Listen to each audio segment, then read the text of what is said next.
ఈ రోజు ఢిల్లీకి వెళ్ళి ఒక ప్రెస్ మీట్ ఏది మాత్రం నువ్వు రాష్ట్ర ముఖ్య నాయకుడు అయితే నీ ఢిల్లీలో పెట్టినటువంటి ప్రెస్ మీట్ కి సమాధానం చెప్పాలని చెప్పి ఈ సందర్భంగా తెలియజేస్తున్నా.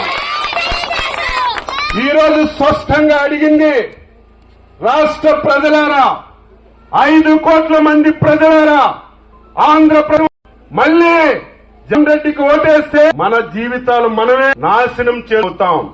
రాజకీయం గురించి, ముఖ్యమంత్రి గురించి నా తండ్రిని అడ్డలితో నరికి చంపారు. ఈ ప్రాంతాల్లో కూడా మర్డర్లు జరుగుతాయి. మర్డర్ జరిగితే పోలీసులు 5 రోజుల్లోనే, 6 రోజుల్లోనే, 10 రోజుల్లోనే ఎవరు మర్డర్ చేశారో తెచ్చి అరెస్టు చేసి జైల్లో పెడతారు. సాక్షాత్తు ఈ రాష్ట్ర ముఖ్యమంత్రి సొంత సిన్నా